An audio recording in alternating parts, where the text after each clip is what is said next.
Jersey Joe is joining me on today's episode, and he has a bit of a hot take. Jersey Joe, you want to share to the audience what you're going to say? Well, everyone, I will say this.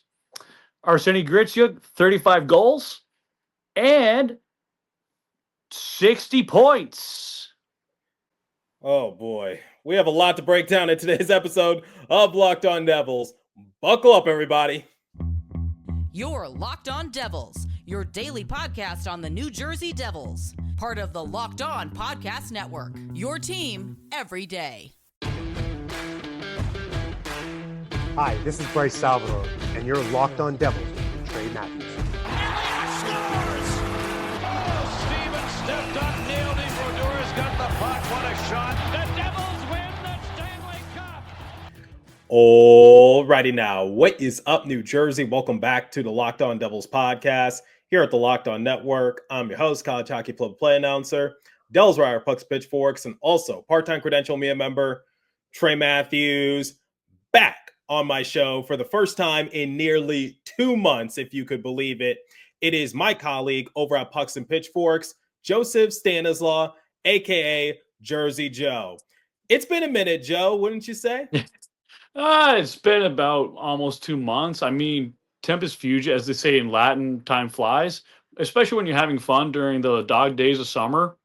I mean, since the dog days of summer, isn't preseason coming in? No, I'm not talking about football season. I am talking about NHL hockey coming back. Yep. Preseason will begin in late September, so that means we are right around the corner for practice, training camp. I remember talking with Jimmy Dow Jr. in a recent episode. He's going to be participating in the Prospects Challenge for New Jersey. Looking forward to it. Everything is about to get back in full swing. But before we get into all that, just a warning. Jersey Joe will be back on this show in the not so distant future because we got to get him back on here a couple more times before he makes his long awaited trip to Europe in early October. Jersey Joe, I was in Italy for a couple of weeks, so I hope you enjoy what Europe's got to offer. Well, I will be flying into Venice on my way to take a bus to Croatia, and I'll be on a bike and boat tour on the Istrian coast of Croatia, just right before hockey season kicks in. And I know you're not really missing too much of the hockey season when it kicks off, but I get to be back in time for the meat of it. So, with that being said, just trying to enjoy the last bits of local summer. So that being said, let's drop the puck, as Neil would say. All right. Yep. Let's drop the puck. Let's get right into it. Jersey Joe, how you feeling? Late August. Like we said, everything is about to come into fruition in the not so distant future. Luke Hughes still needs a new contract, but I think similar to Dawson Mercer, it will get worked out shortly before training camp.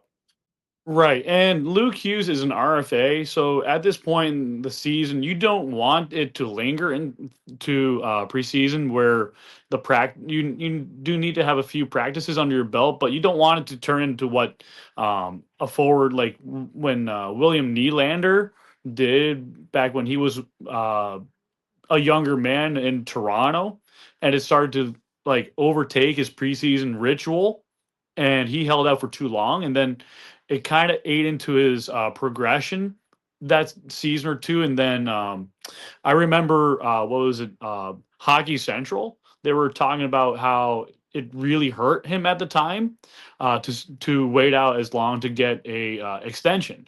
I don't want that to ever happen with Luke. However, I do believe the two will come to fruition.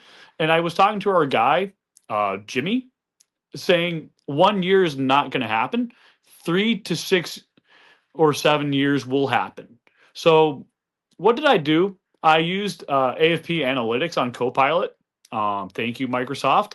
I just wanted to run like a model with the new upcoming CBA for next year for incentives. So with that being said, you're looking at half of the money being upfront. So that's you look at it being $8 million per season. That'd be $4 million upfront, and then it's like $4 million in Schedule A and B contracting. So like all those bonuses and whatnot, you take it. It's kind of prorated. So matter of fact, I explain it even further in the new article with Nick Villano editing it right now. So hopefully by the time this video is up, it is published.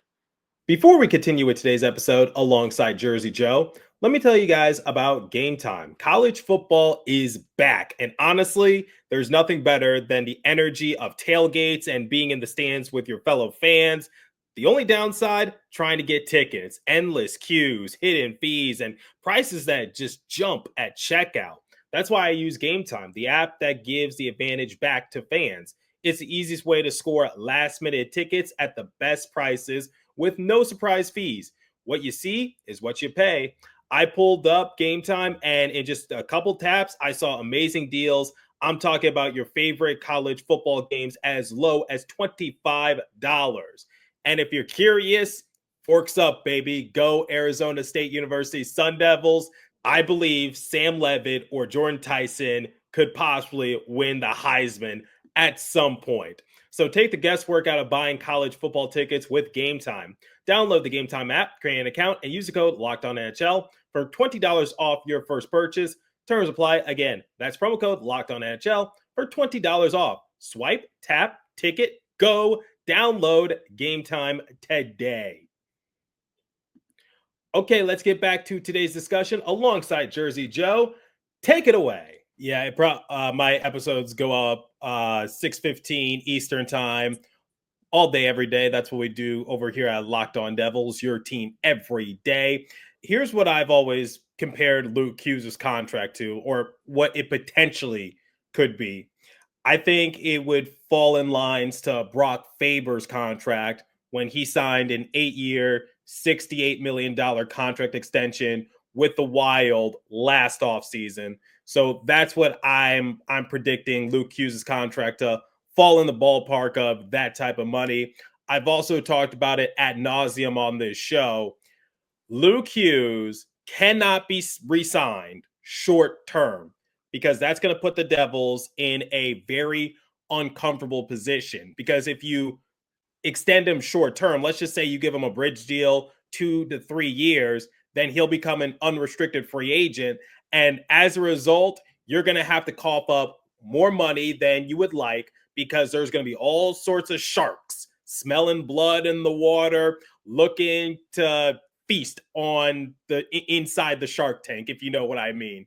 It's not the Shark Tank when you're going on with Kevin O'Leary or Mark Cuban. No. I'm just messing with you, everybody. Well, you're still going up against billionaires, but sports billionaires who want to pay Luke Hughes a lot of money because he potentially could become one of the best offensive-minded defensemen in Devils history. I've talked about it on social media. Now, I'm going to ask you this. We talked about it briefly before the recording. Do you think Luke Hughes could someday match or surpass Scott Niedermayer, who is often regarded as the best offensive defenseman in Devils history? Keep in mind, Niedermayer does have a few cups. Yes, some with the Devils, one with the Ducks. Mm-hmm. So he has a lot of pedigree. But do you think Luke could reach that someday? Absolutely, I see it. When I was with the Puck Authority during his draft year, so I ended up taking a break years ago from when I started first couple seasons at Pucks and Pitchforks, and I just tried doing more of a scouting route and more of a prospect route at the time. Luke Hughes was the most intriguing player in his draft class. And I'm looking at him. I'm watching video. I'm going, he looks a lot like Quinn, but he looks a hell of a lot more like a Scott Niedermayer. And like, should I be thinking that? And I'm thinking to myself, he's got the fluidity. He's got the long legs. He's agile. He's fast. He's very cerebral. He's very smart. He creates a lot of scoring opportunities. Not just a quarterback. He can also shoot on net. No, it's not out of the question. I see him one day under this new defensive coach in Brad Shaw, who I've been talking hell a lot about. You've seen in the past couple articles, there's going to be a pattern where Brad Shaw becomes the special coach that will make him that player. Why is that? Brad Shaw, even when he was in freaking Flyerville in Philadelphia, he was able to get guys like Jamie Drysdale to play in a more cohesive system, playing a really strong and supportive game. You support the other D-man on your side, on your off wing maybe, and then you support the forwards in front, and you try and pitch in and don't overpinch, but you jump in when you can, and you help collapse the opposing defenders. So when you do the right things, Luke Hughes can certainly pop in at the right times and quarterback. Not only that, maybe score a couple of beautiful goals. And mind you, maybe the power play under Brad Shaw, those 2 to 5 power play goals a season might be 25% more than you actually think. And to add on to that, Brad Shaw was with Columbus for a few seasons. He was a part of John Tortorella's staff, and he was there for the beginning of Zach Werenski's career, who was a finalist for the Norris not too long ago. He was actually favored to win it at some point, but nonetheless, he was a finalist, and he impressed a lot of people.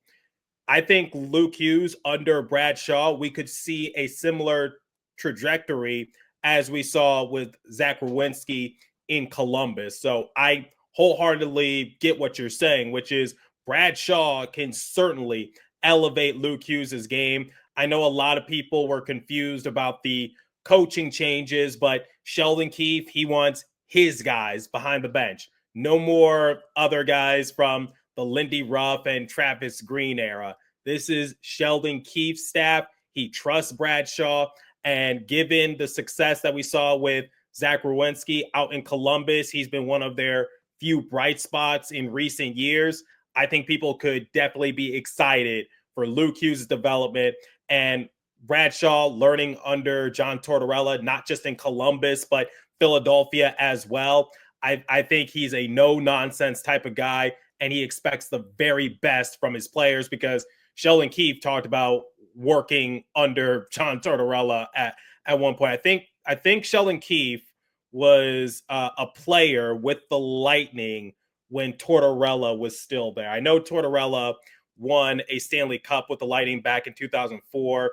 Sheldon Keefe was not on that roster, but I think he was around the organization at around that time period. Could be off, but either way. Let me check. It says, yes, Sheldon Keefe played under John Tortorella during his NHL career, specifically Tampa Bay. Played a total of 93 of his 125 NHL games while under John Tortorella's coaching. That was per www.cbc.ca.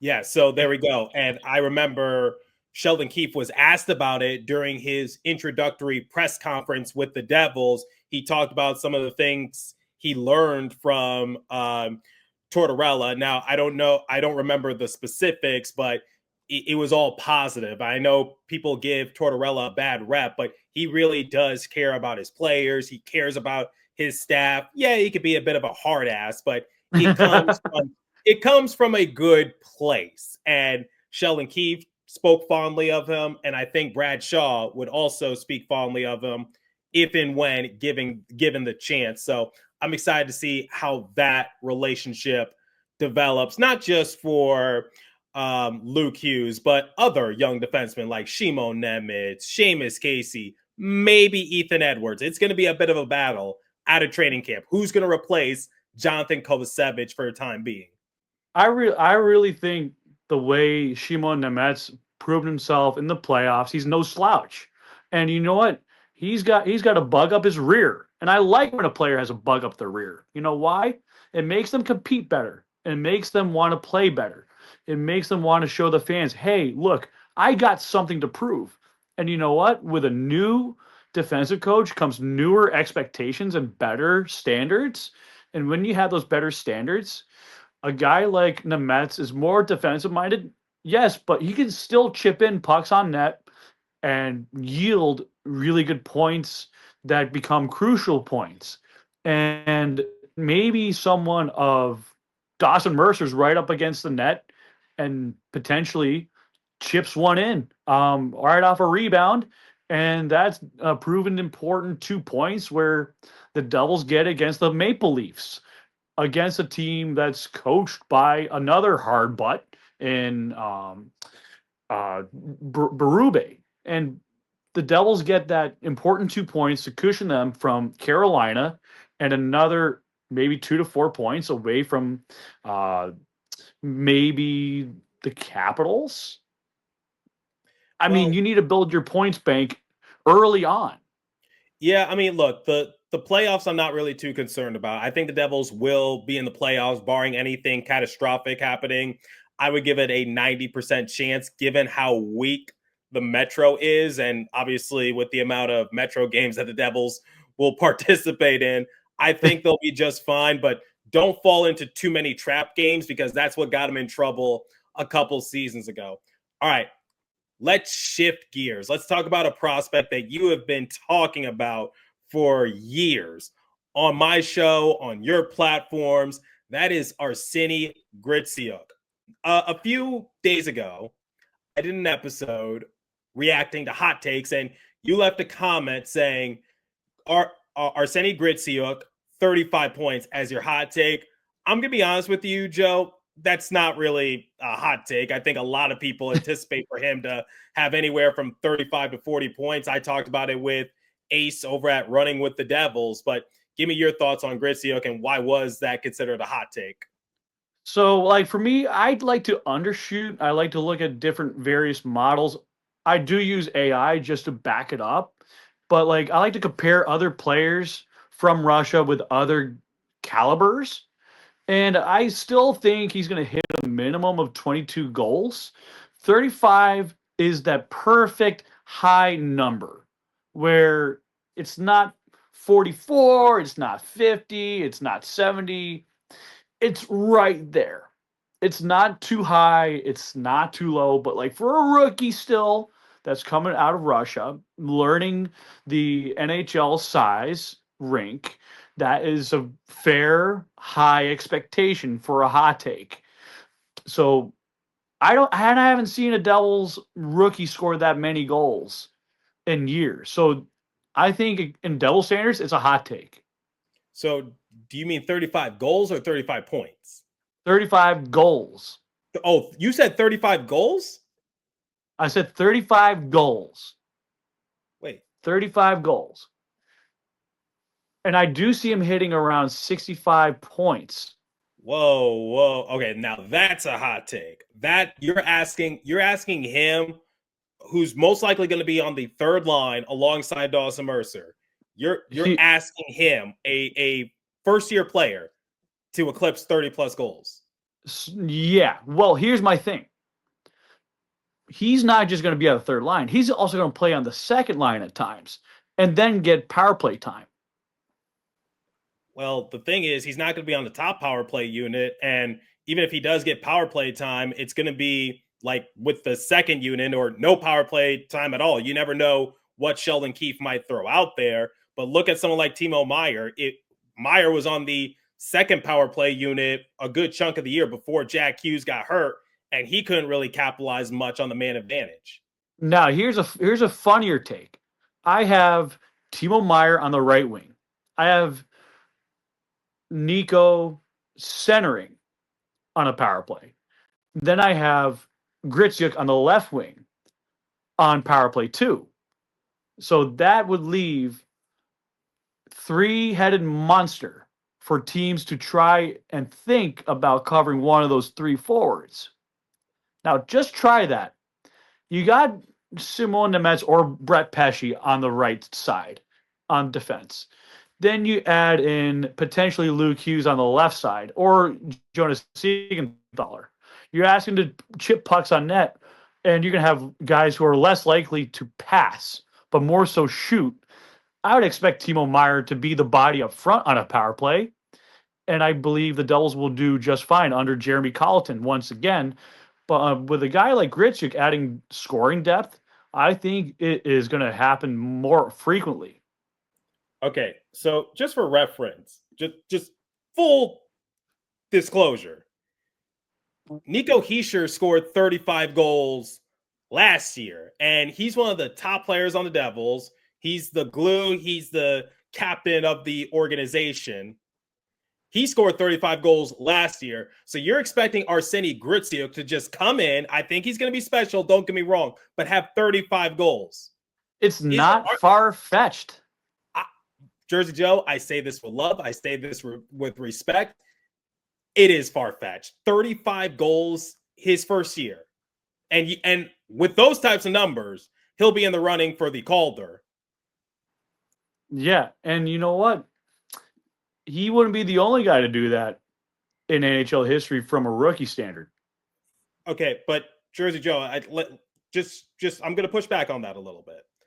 The most goals that he scored in the KHL, albeit it's a different league, was 19, and that was during the 2023-2024 season. The most goals that he scored ever at the professional level was when he was in the MHL, in which he had 28 goals, but that was during the 2019-2020 season. So we're talking about before COVID, essentially. I believe under the way we have Jeremy Colleton and Sheldon Keefe's style, he would do a much better job than, let's say, under Lindy Ruff and the other past coaches.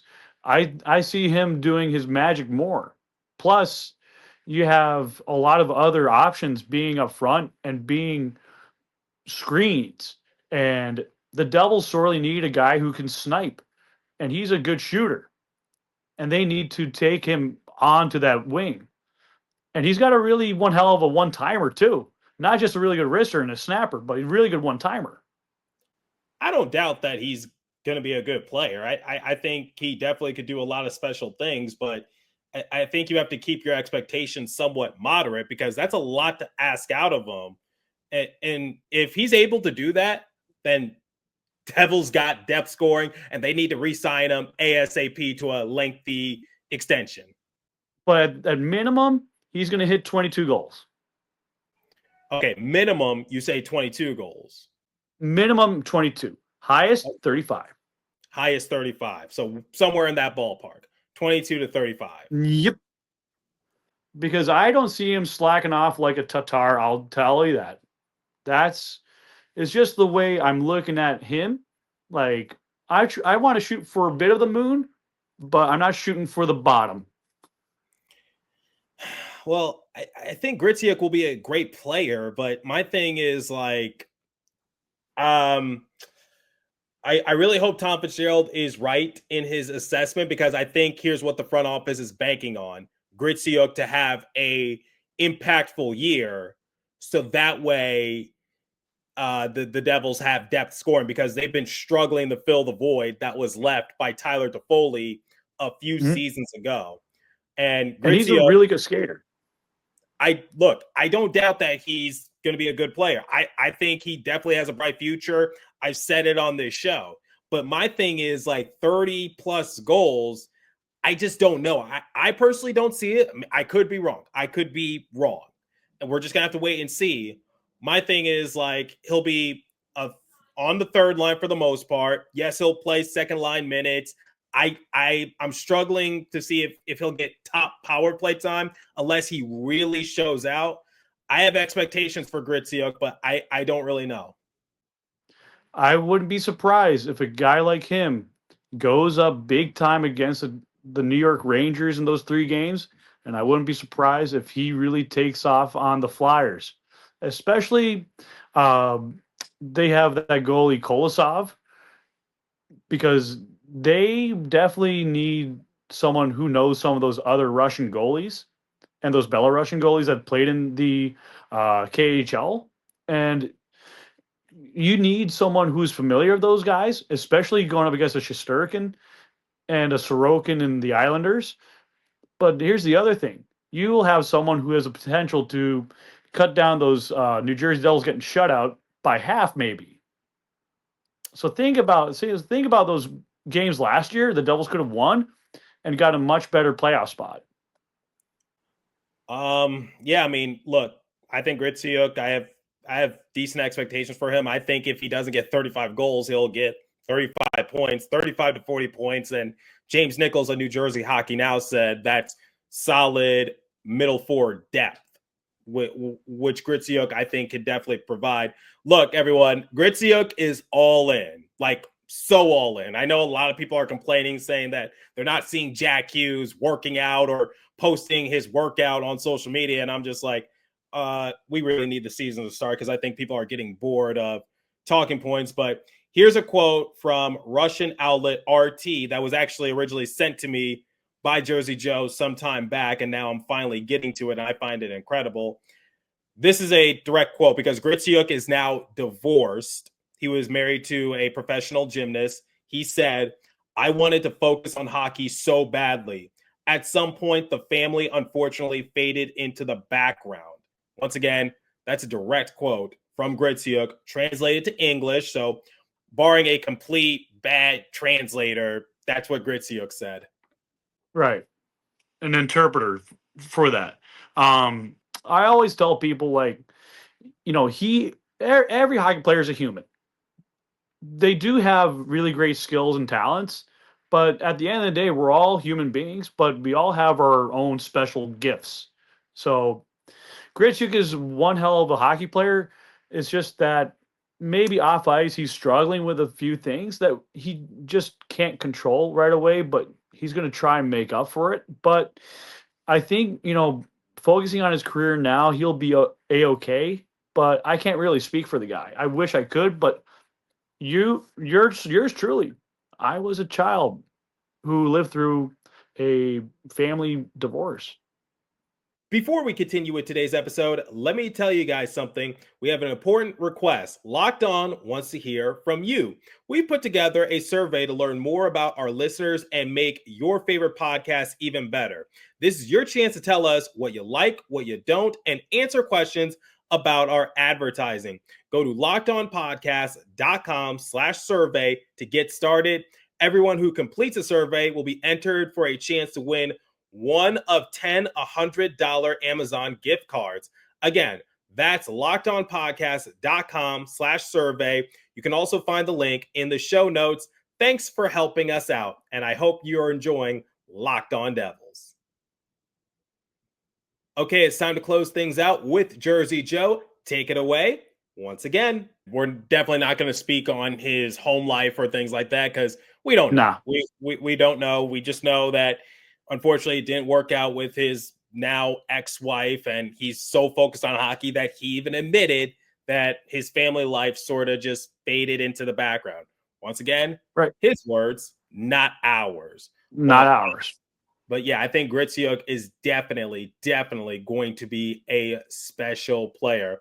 All right, Jersey Joe, let's wrap things up here. We've talked about the offseason. We've talked about Luke Hughes. We've talked about Arseniy Gritsyuk. Anything else you want to throw out there? I really want people to focus more on what the Devils could possibly do after they get Luke extended. Plus, you don't know if Lenny Hamanaho during the season has a good start to his first season in the NHL or during camp. I wouldn't be surprised if he gets on that, that little waiting list that Tom Fitzgerald has with Utica, now that they have a new staff. I mentioned 1 or 2 episodes ago. I would like to see, the Devils just changed a bit of their head of scouting a little bit. They moved Mr. Royce up another step in overseeing more so development internationally. And the Devils are always promoting within, and I know this organization is also looked to win now. I said to a buddy of mine the other day, I said, there's a guy I wanted last year who I said on this show, I want Ivan Barbashev. And here's another thing. The Devils should explore a three-way trade with the Vegas Golden Knights and the Chicago Blackhawks. I believe to clear out for Marner that Barbashev should be having his contract taken on by Chicago, and therefore the Devils give to Chicago that contract along with Vegas moving on from Barbashev, and the Devils send in Palat and a couple other pieces like futures. Maybe they add in Tobias Wieland or Daniil Orlov just to sweeten it up and get a little something for a win now type move. I want someone who's a bit of a grittier goal scorer, points getter guy, plus also someone that would help Gritsyuk have more veteran leadership, plus a body up front. Well, I've talked about Ivan Barbashev on this show before, and it's been a few years since we talked about Barbashev. This was around the time that the Devils were rumored to be in the running for Timo Meier, and obviously that's who the Devils landed, because I think Barbashev was traded from the Blues to the Golden Knights that season. Just trying to remember off the top of my head. So would Palat go to Vegas or Chicago? I would send Palat to Vegas because he wants to be on a playoff team. Right, he does. Chicago would take on the contracts of those two players from those two different playoff teams. Well, they've done it before. They did it last year. Would act as a broker. Yeah, didn't they do it last year? I think they did it with another team. I forgot what they took on, but they were absorbing money. But you can check it on Cap Friendly later. I mean, not Cap Friendly, Puckapedia. Sorry, I know Cap Friendly's gone, but to me, it's always Cap Friendly. Yeah, no, I get you. Feel so old. Yeah, I mean, I talked about the Sharks, I talked about the Ducks, I talked about the Blackhawks. Those are three teams that were in the midst of trying to reach the cap floor, not the cap ceiling, the cap floor. No. So, they might have been willing to take on a few contracts to help sweeten it up. And I think that's why the Ducks took on some of the Rangers mess, if we're being completely honest. Right. They took on a Kreider, they took on Trouba. Right. But the Devils certainly can do that. And I do expect but I think I do want to throw this out there. Palat does have trade protection, and we were talking about with our colleagues over at Pucks and Pitchforks in a group chat. I think Palat is making it a little difficult because he's like, look, I'm not going to the Ducks. I'm not going to the Blackhawks. I'm not going to the Sharks. No disrespect to those teams or those franchises, but they're not going to the playoffs this upcoming season. No, I do like the Sharks prospect pool, and their current rosters getting better on paper. But at the same token, if I was Andre Palat, I would say if you're going to put me in a multi-team trade, make sure I go to the playoff team, not the team that is rebuilding to be middle of the pack. So that means no Islanders. I don't think the Islanders would even help the Devils in that sort of aspect, but no more Lou. I will tell you that it's a different GM now with what was his name? He's a former Canadiens player, Matthew Darche. Okay, there we go. Yeah. Well, I mean, you expect to see the Islanders with some beards this upcoming season, not because Lou said no beards during the regular season. Playoffs, I'll make an exception, but not during the regular season. Suit and tie every day. Remember talking to Keith Kincaid about that, and people have nothing but positive things to say about Lou and what he's done. Jersey Joe, we've talked about everything from Luke Hughes to Arseniy Gritsyuk possibly getting 35 goals next season. If he does that, I will be rather impressed, and I might have to say he might be the future of the Devils. We'll see. We'll see what happens. Well, I may be crazy, but I'm not too crazy. But I still believe in a guy who can potentially pull it off. But Gritsyuk is one of the rare few I would ever pull that 35 goals on. So, but with the same thing said, like, I do like to have fun during silly season, but like during the season, it's all seriousness. Obviously, 82 games. We'll see what he does during preseason as well. Like I said, we talked about everything. Thanks for doing this. Do you have any plugs you want to throw out there, social media or other things in the works? So after with the Luke Hughes article going up soon to be, I plan on doing one for Shimon Nemets for an upcoming contract year. I plan on doing one about how can the Devils move on from Andre Palat and what can they get for him. So that's just another aspect, we were just talking about, but it's really interesting to be realistic about playoff teams. Meanwhile, the buyer might say, no, thank you. Well, we'll see what happens. Season's right around the corner. We're definitely going to have you back on here in a few weeks before you leave for Europe. Jersey Joe, once again, thank you for doing this. The pleasure is always mine. And like I do to close out every episode, continue to stay safe. Have a wonderful day, New Jersey. Go Devils. I will catch you guys in the next episode. Special thanks to Joe once again. Have a great day, everybody. Thank you, everybody.